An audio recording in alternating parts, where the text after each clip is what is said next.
I found out my wife was planning to leave me on the same day. She asked me to help her write a thank you speech for our anniversary party. That's the kind of sentence that sounds dramatic until you live it. She was sitting across from me at the kitchen table, legs tucked under her, phone face down like she always did when she was hiding something. She smiled while she talked, but didn't reach her eyes anymore. I noticed that change months ago and told myself it was stress, or work, or life. Anything except the truth. "Can you help me word this?" she asked casually. I wanted to sound heartfelt. I nodded, already tired in a way sleep doesn't fix. "Sure. What's it for?" "Our anniversary," she said. 10 years is kind of a big deal. 10 years. I looked around the kitchen we'd renovated together. The photos on the fridge. The coffee mugs from trips we'd promised we'd take again someday. This was supposed to be a milestone, not a funeral. She slid her phone toward me so I could read what she typed. Before I touched it, a notification popped up. "He's suspicious. Are you sure the party is a good idea?" My chest tightened instantly. She reached for the phone too fast. That's how I knew. People who have nothing to hide don't move like that. "What was that?" I asked. She froze. Not long enough to confess. Just long enough to decide to lie. "Work," she said. "Group chat." I didn't argue. I didn't accuse. I handed the phone back and told her I'd help later. That night, after she fell asleep, I did the thing I swore I'd never do. I checked her phone. It wasn't hard. Same password she'd used for years. My birthday. Irony has a cruel sense of humor. What I found wasn't just an affair. It was an exit strategy. Messages going back months. Plans. Timelines. Conversations about apartments. Finances. Even what she'd tell our friends so she wouldn't look like the villain. And then the line that gutted me. "Once the party is over, I'll finally be free." The party wasn't for us. It was her goodbye tour. I sat on the edge of the bed for a long time, phone in my hands, listening to her breathe like nothing was wrong. Like she hadn't already left me in her head. I didn't confront her. Not yet. Instead, I started paying attention. And once you know what to look for, you see everything. The late nights that weren't really work. The sudden interest in dressing nicer just to run errands. The way she stopped arguing with me altogether. That one hurt the most. When someone stops fighting, it's usually because they've already decided they don't care enough to win. The worst part wasn't even the other man. It was realizing how many people around me already knew. Her sister avoided eye contact.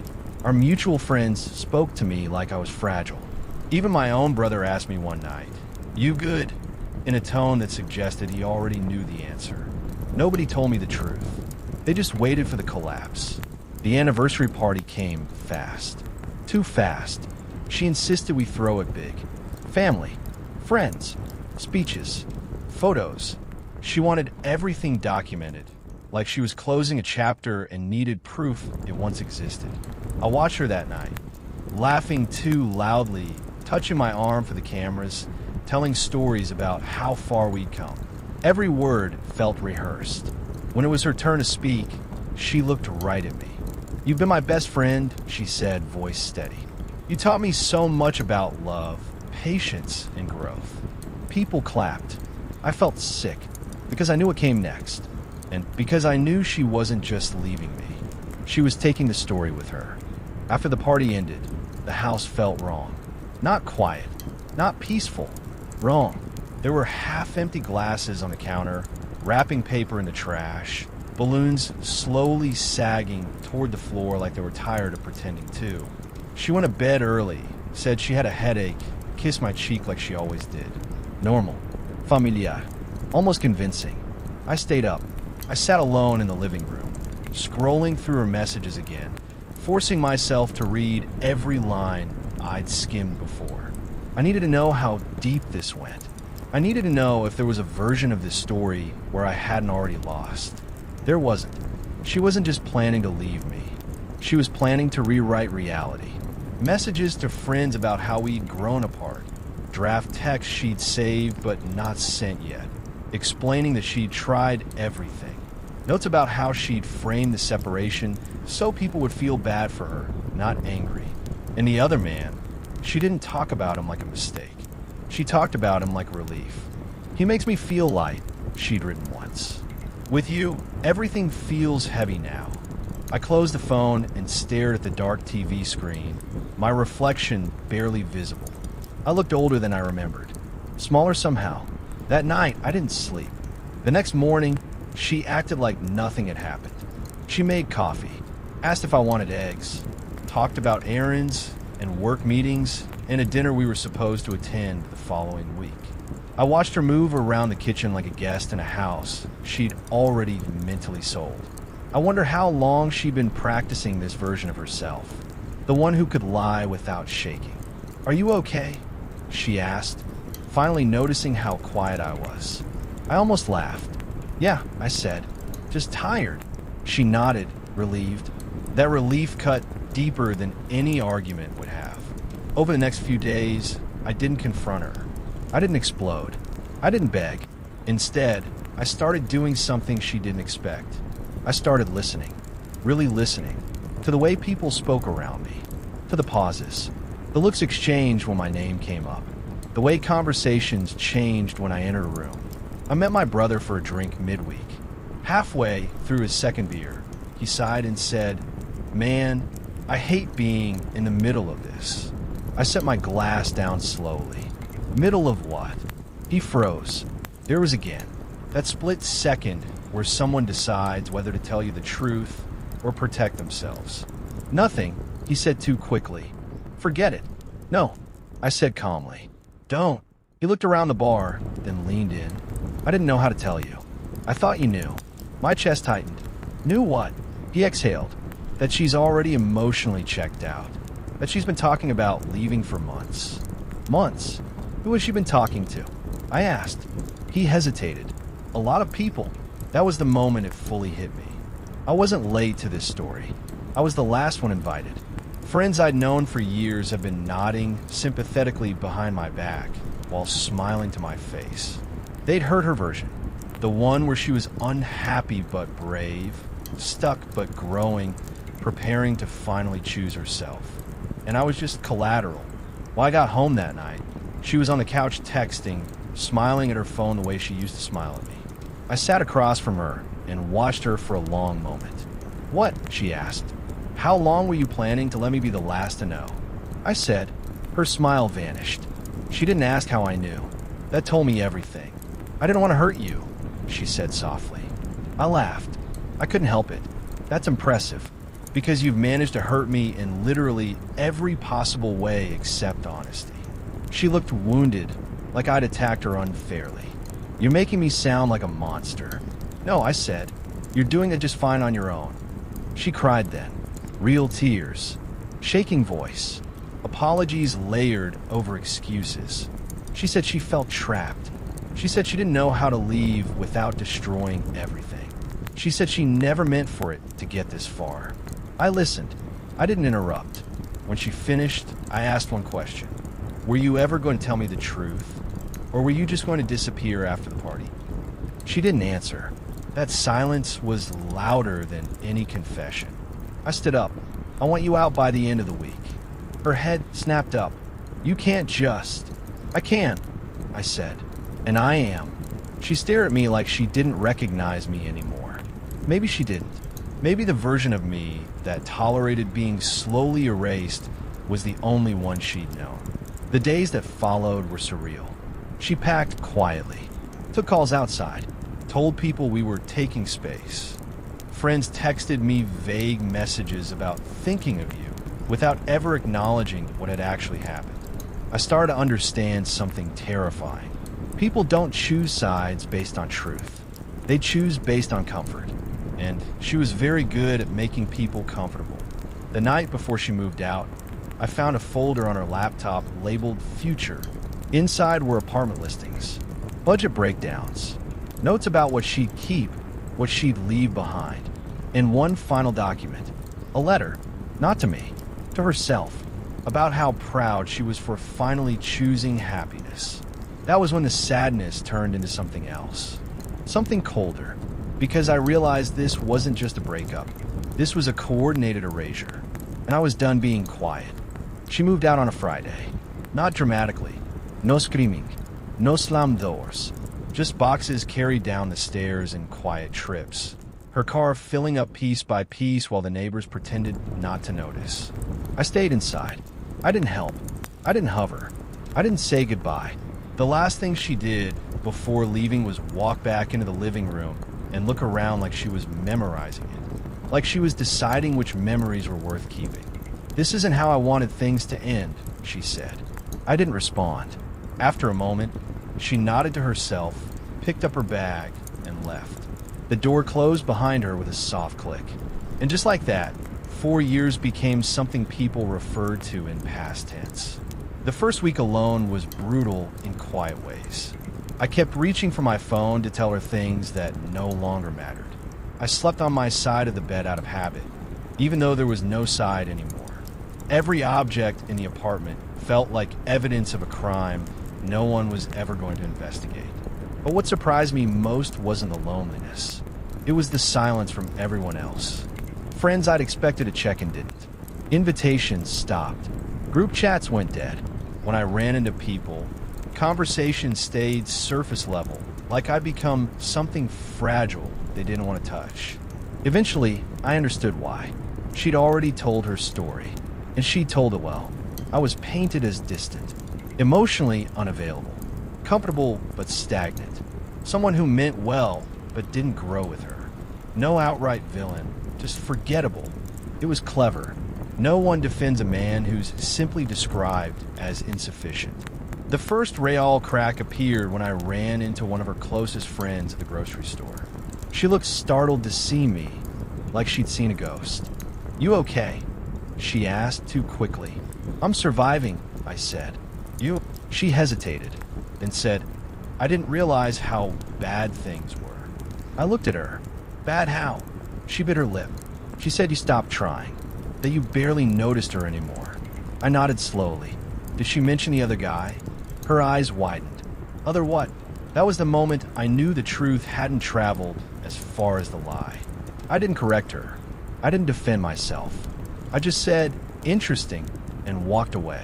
Word spreads faster when you let people discover it themselves. A few days later, another friend called me late at night. "I didn't know," he said. I swear I didn't know. "Know what?" I asked. That she'd been seeing someone else before she moved out. There it was. The story started collapsing under its own weight. What really accelerated things wasn't anger or confrontation. It was consistency. I didn't rant. I didn't post cryptic messages. I didn't drag her name through the dirt. I simply told the truth, calmly, clearly, the same way every time. And when people compared notes, the math stopped working in her favor. The version of events she'd built relied on me staying quiet. I didn't. The turning point came at a mutual friend's birthday gathering about a month later. I almost didn't go. I knew she'd be there. But something in me was tired of rearranging my life around someone who'd already walked away. She arrived late. With him. She introduced him like it was normal. Like this was something that had just happened. Like the timeline didn't matter. I watched faces change in real time. Surprise. Confusion. Then understanding. People did the math without saying a word. She avoided my eyes the entire night. At one point, she pulled me aside near the kitchen. "Can we talk?" she asked. I looked at her for a long moment. "About what?" "This tension," she said. "It's uncomfortable for everyone." I almost laughed again, but stopped myself. "You don't get to be uncomfortable now." Her jaw tightened. "I didn't mean to hurt you." "I know," I said.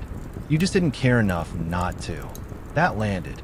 She looked like she wanted to argue, but there was nothing left to say that wouldn't expose her further. So she walked away. After that night, things shifted. Invitations came back. Messages got warmer. People stopped treating me like a problem that needed managing. No one apologized directly. Most never do, but I could feel the correction happening quietly. The most unexpected part came weeks later. She called me. Not to reconcile, not to fight, to explain. "I didn't expect things to turn out like this," she said. "People see me differently now." I leaned back in my chair. That's usually what happens when stories fall apart. She sighed. "I just wanted to be happy." "So did I said. The difference is I didn't lie to get there. There was a long pause. I lost more than I thought I would, she admitted. I believed her, but it didn't change anything. Healing didn't come all at once. It came in small, unglamorous moments. Cooking for one without feeling pathetic. Sleeping through the night. Laughing without checking my phone afterward. Eventually, the apartment stopped feeling haunted. Eventually, I did too. The truth is, losing her hurt, but discovering how many people were willing to believe a convenient lie hurt more, and learning I could survive both, that changed me. If you've ever been betrayed quietly by someone you loved or by the people who stayed silent, I'm curious what you think. Would you have stayed calm like I did? Or would you have burned everything down? Tell me in the comments. And if you want more stories like this, make sure to like and subscribe so you don't miss the next one. I found out my father wasn't dying the night he made me promise never to question him again. He said it from a hospital bed, his voice weak, his hand gripping mine like he was afraid I might disappear if he let go. The room smelled like antiseptic and stale coffee. Machines beeped softly around us, marking time I thought we were running out of. Promise me, he whispered, no matter what happens after I'm gone, you won't dig. You won't ask questions. You won't try to fix things that don't need fixing. I thought he was scared. I thought he was trying to protect me from grief. So I promised. That promise ruined everything. Growing up, my father was the kind of man people trusted immediately. Calm voice, steady job, always early, always polite. The kind of person neighbors asked to watch their house keys. The kind of man teachers praised at parent meetings. He raised me alone after my mother died when I was 7, and for most of my life, I believed that made him a hero. He never spoke badly about her, never dated, never complained. He told me she'd been too gentle for the world, and that sometimes bad things happen for no reason at all. I built my entire idea of adulthood around that version of him. That's why, when he collapsed at work and was rushed to the hospital, my world tilted so violently. Doctors used careful words. Complications. Heart issues. Observation. They didn't say dying, but he looked like it. Smaller. Fragile. Afraid in a way I'd never seen. That night was when he made me promise. 2 days later, he was discharged. Walking. Talking. Joking with nurses. It was so abrupt, it almost felt embarrassing how ready I'd been to lose him. When I asked the doctor what had changed, she said, stress can mimic serious symptoms. Your father's heart is strong. He's lucky. Lucky. He didn't look lucky when we got home. He became withdrawn. Paranoid, almost. He started locking his bedroom door at night, jumping at small sounds, checking the windows before bed. He stopped letting me borrow his car, stopped leaving paperwork around. I told myself it was trauma, until the letters started arriving. They came in thick white envelopes with no return address. Always handwritten, always addressed only to him. He never opened them in front of me. He took them straight to his room, locked the door, and stayed there for hours. The first time I asked about them, he snapped. Don't touch my mail, he said sharply. Then, softer, some things don't concern you. That sentence stuck with me. Some things don't concern you. I was his only child. His emergency contact, his next of kin, what didn't concern me. The breaking point came 3 weeks later. I came home early from work and heard him shouting upstairs. Not angry shouting, panicked, desperate. No, he kept saying, that's not what we agreed. I froze at the bottom of the stairs. I'd never heard him like that. When I climbed up quietly and reached the hallway, his bedroom door was open. He was on the phone, pacing, his face pale. You said it was over, he hissed. You said if I stayed quiet, it would end. There was a pause. I can't do this again, he said. I won't. He hung up and stood there, breathing hard. That's when he saw me. We stared at each other for a long moment. How much did you hear? He asked. Enough, I said. Who were you talking to? No one, he replied too fast. It's handled. That night, I couldn't sleep. Every instinct I had told me something was wrong. Not medically, morally. A week later, one of the letters arrived on a day he was out. I didn't plan to open it. I swear I didn't. but the envelope was thicker than usual. The paper inside folded unevenly, like it had been read and reread before being sent. My hand shook just holding it. I remember my promise. Then I remember the phone call. I opened it. Inside wasn't a letter. It was a photocopy of a death certificate. My mother's name was on it, but the date was wrong. She hadn't died when I was 7. She died when I was 11. For years later, I sat down on the kitchen floor because my legs stopped working. According to the document, she died in another city, under another name. The cause listed was an illness. It was undetermined trauma. I didn't notice I was crying until the paper blurred. When my father came home, I was still sitting there. The envelope was on the table. He didn't ask how I got it. He didn't yell. He just closed the door and leaned against it like his body finally gave up.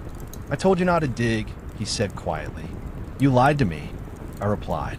My voice didn't sound like mine. He slid down the door until he was sitting on the floor across from me. "I protected you," he said. "From what?" I asked. He looked at the paper, then at me. And for the first time in my life, my father didn't look like a man who had answers. He looked like a man who had been running out of time for decades. "She didn't leave this world the way you think," he said, "and neither did I." That was the moment I realized my childhood hadn't just been shaped by loss. It had been shaped by a lie big enough to survive 4 years, a funeral, and an entire identity. And whatever the truth was, it wasn't done with us yet. I didn't speak for a long time after he said that. My brain kept looping on one sentence. Neither did I. What does that mean? I finally asked. What do you mean you didn't leave this world the way I think? My father rubbed his face with both hands, like he was trying to wipe something off that had been stuck there for years. When he looked up, his eyes were red, not with tears, but with exhaustion. "She didn't die when you were 7, he said. "You already know that now. But she didn't disappear either. Not willingly." My chest tightened. "So, where was she?" He hesitated, and that hesitation told me the answer was worse than anything I was imagining. "She was alive," he said slowly, "and she was in danger." The room felt colder. "For 4 years," he continued, "I told you she was gone because that was the only way to keep you safe." "Safe from what?" I demanded. He stood up and went to the cabinet above the fridge. From the very back, behind old tins and in used mugs, he pulled out a thin folder. It was yellowed at the edges, worn for being handled too much. "This," he said, placing it on the table, "is the part of my life I buried." Inside were newspaper clippings, court documents, police reports, all photocopied, all carefully arranged, and all connected to one thing. A fraud investigation that had collapsed without explanation 20 years ago. A company name I didn't recognize. And my mother's face. Not smiling. Not posed. Not the gentle woman from frame photos. This picture was from a surveillance still. Grainy. Her head turned sharply. Eyes wide. Like she'd just been called by name. She found something, my father said. Something she wasn't supposed to. My hands trembled as I picked up the paper. "She worked in accounting," he went on. "Quiet role. Nobody paid attention. Until she noticed money moving in ways that didn't make sense. Not small money. Not mistakes." "How big?" I asked. "Millions," he said. The word landed heavy. "She reported it internally," he continued. "They told her it was an error. She pushed again. Asked questions. Took copies." My stomach churned.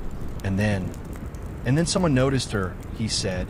The story spilled out slowly after that, like he was opening a wound he'd spent years sealing shut. Threats, anonymous calls, a car following her home, someone breaking into our house while we were away and leaving nothing missing but her laptop. "She went to the police," he said. "They listened. They took notes. Then they told us to stop." "Stop," I echoed. "They said it was bigger than us, that we were poking at something dangerous." I remembered suddenly the move. How abruptly we'd left our old neighborhood. How he told me it was for a fresh start. "Did she hide?" I asked.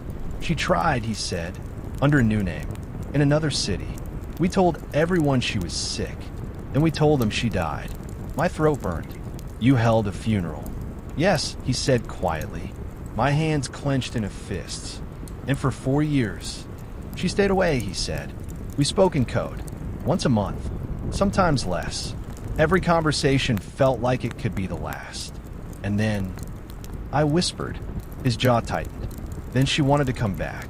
The air felt heavy, like it was pressing down on my shoulders. She said she was tired of hiding, he continued. That enough time had passed, that they wouldn't care anymore. But they did, I said. He nodded. She was hit by a car, he said. Officially. Unofficially, the driver was never identified. Witnesses disappeared. Evidence went missing. I stared at the death certificate again. Undetermined trauma. She died alone, he said. And I couldn't even tell you the truth, because the people responsible were still watching. I pushed the folder away. So the letters? I asked. The phone calls? They found me again, he said. After the hospital, someone leaked my name during paperwork. That was enough. A chill crawled up my spine. What do they want? I asked. He looked at me, and for the first time, fear cracked through his composure. They want what your mother hid. My heart thudded. Which is... He hesitated. I don't know, he admitted. I never saw it. I never asked. She said if I didn't know, I couldn't give it up. Silence filled the room. Then a horrifying thought formed. What if I know? I asked slowly. He frowned. What do you mean? What if she hid it with me? The idea sounded insane even as I said it. But my mind raced through memories I'd never questioned before. A stuffed animal I was told never to throw away. A children's book she insisted I keep even after I outgrew it. A bank account opened in my name when I was 10, which my father later said was a mistake. His face drained of color. No, he said. She wouldn't. You said she was careful. I snapped. You said she thought ahead. He stood up abruptly, pacing. She wouldn't risk you, he said again, more to himself than to me. But his voice shook. That night, I couldn't sleep. I lay awake replaying my childhood, every odd moment now glowing with a new, terrifying possibility. Every object, every habit, every don't touch that suddenly felt loaded. At 3 a.m, I got up and went to my old room. The closet still smelled faintly like dust and cardboard. I pulled boxes down one by one, my heart racing. I didn't know what I was looking for. I just knew I'd know it when I saw it. And then I found the book. A worn children's book with a cracked spine. The one my mother used to read to me every night. The one I'd kept out of guilt more than affection. When I opened it, something fell out. A thin flash drive. I stared at it for a long time. Then I heard a sound behind me. My father standing in the doorway, his face pale, his hands shaking. Oh no, he whispered, and I realized the truth wasn't just buried. It had been waiting for me to grow up enough to understand what it would cost. The flash drive felt heavier than it should have. I held it between my fingers like it might burn me, like it might suddenly explain everything and ruin what little sense of safety I still had left. My father didn't step into the room.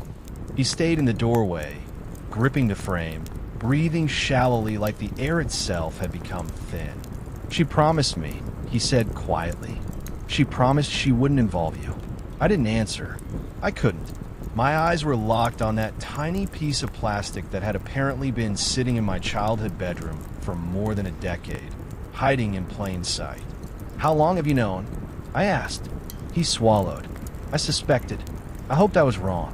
I sat on the bed and stared at the flash drive like it might start talking on its own.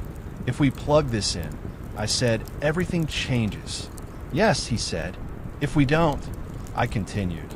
Then we lived the rest of our lives waiting for someone else to come looking for it. He didn't argue. That was when I realized something important. He already knew there was no real choice. We plugged it in the next morning. Not at home.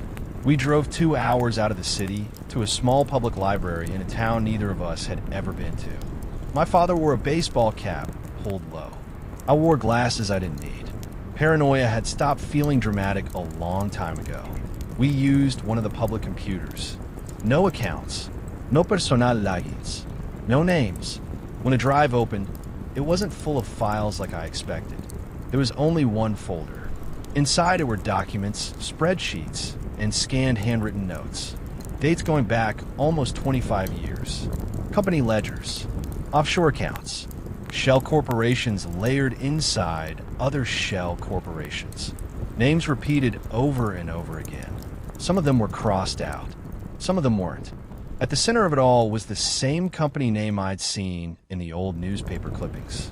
The same one tied to the investigation that had quietly vanished. My mother hadn't just found fraud.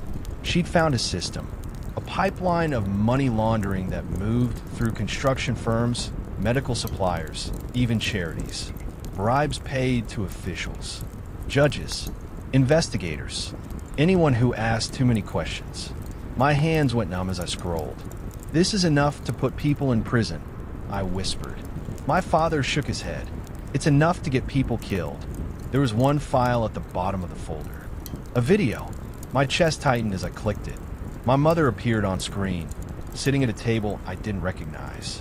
She looked older than I remembered, thinner, but her eyes were sharp, focused, alive.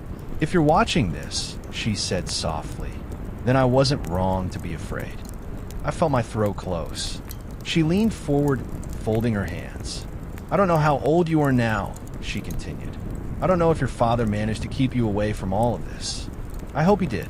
I hope you lived a normal life." She paused, her eyes flicking off camera briefly. "But if this reached you," she said, then they never stopped looking.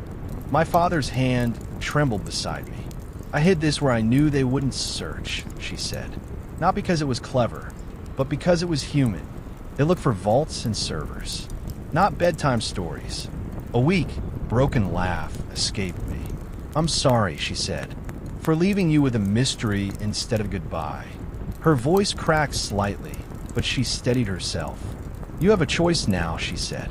"You can erase this, walk away, live quietly, or you can finish what I started." The video ended. I sat there in silence, my heartbeat loud in my ears. "We can't keep this," my father said finally. "Not here, not anywhere." "I know," I said. "What are you thinking?" he asked. I thought of phone calls, the way his hand shook, the way our past had refused to stay buried. "They already know it exists," I said, "even if they don't know where it is." He nodded grimly. "Which means running won't end this," I continued. "It'll just delay it."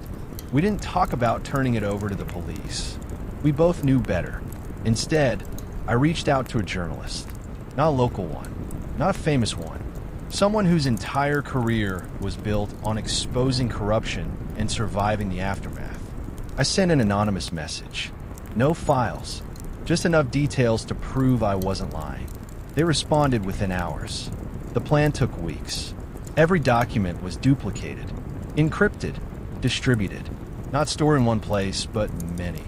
A digital dead man's switch set to release everything if anything happened to either of us. When the story broke, it wasn't quiet.